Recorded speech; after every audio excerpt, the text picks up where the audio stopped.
Hey everyone, and welcome back to Status Symptom, the channel where we decode the hidden meanings behind the trends shaping our world. Okay, so I want you to think about something. What was the last photo you took? Maybe it was your lunch, a cool sunset, a selfie with a friend. Whatever it was, you probably looked at it and saw a memory, right? A real moment, captured. You trusted it. But what if I told you that very idea, that fundamental trust, is about to change forever? That's what we're diving into today. Let's take it a step further. Could you, right now, spot a fake photo of your own childhood? I mean, what if you saw a picture of you as a kid, maybe at a birthday party you never had or a place you've never been, but it looked just as real as your actual memories?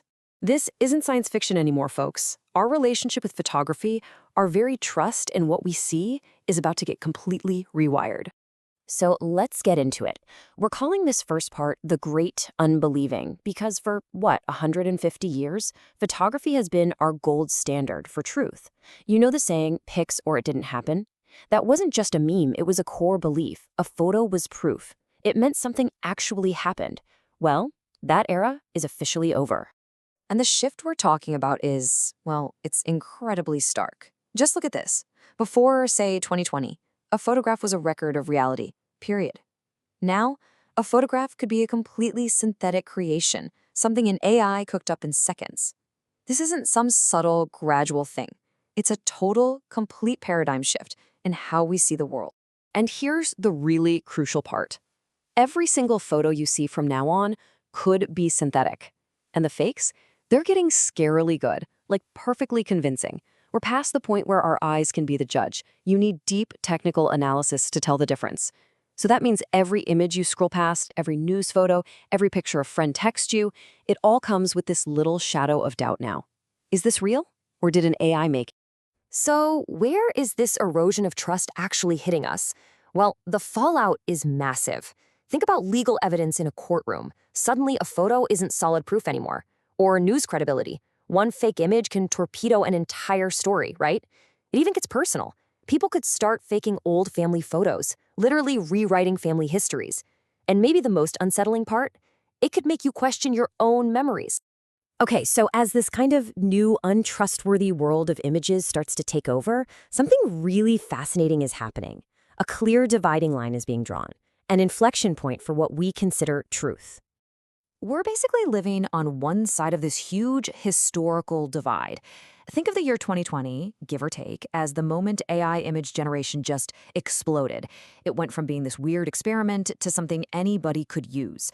So everything before that line, from the era of photographic trust, is just fundamentally different from everything created after it in what we're calling the era of synthetic media. And this brings us to the key concept for today, the verification anchor. It's a pre-AI artifact, like an old photo, that can prove something existed before it could be faked. See, older photos are becoming more trustworthy precisely because they were made before an AI could have convincingly faked them. They have all these little tells, the right kind of film grain, the specific metadata from an old digital camera, even just the way the paper has physically aged. All those tiny imperfections of reality are super hard to fake, which makes these old photos anchors to a verifiable past. So think about it this way. As our trust in new pictures just evaporates, it's not just vanishing into thin air. That trust is being reallocated. It's almost like it's flowing backward in time, latching onto these older pre-AI legacy photos. And listen, this isn't just some abstract theory. We're already seeing the early signals of this shift. You've got professional archivists literally racing to digitize old photos and stamp them with cryptographic proof of their pre-AI origin. You have legal systems where lawyers are starting to argue that pre-2020 evidence just holds more weight. And it's even happening in our own lives, with families realizing an old photo is one of the few rock-solid ways to prove someone's identity. So this is the new normal, the new equilibrium we're all settling into. It's basically a two-tiered system for visual truth. On one side, you've got this endless fire hose of new images that we have to treat with skepticism. And on the other, you have this finite, trusted vault of legacy images that are suddenly gaining this immense value as real, hard proof. All right, so this is where this huge technological shift comes right back down to earth, right back to you.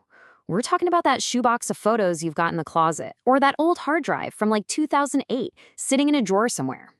Listen to this quote because it really hits the nail on the head. Your childhood photos aren't just memories, they're becoming authentication tools. Let that sink in for a second. Those faded, kind of blurry pictures from old birthday parties, they're not just about nostalgia anymore. In a world full of fakes, they are becoming verifiable data. They are becoming proof. So yeah, that dusty photo album, that old hard drive, that's not just clutter anymore. It's a collection of proof. The next time you look at your old film prints or your first digital pictures, I really want you to see them differently. Don't just see a memory, see an asset. You're looking at a small piece of a trustworthy reality that's getting rarer and more valuable every single day. So it leaves us with this pretty big question, right? What are we going to trust when we can no longer trust our own eyes? It really seems like the answer might be hiding in the past. Thanks for tuning in to Status Symptom.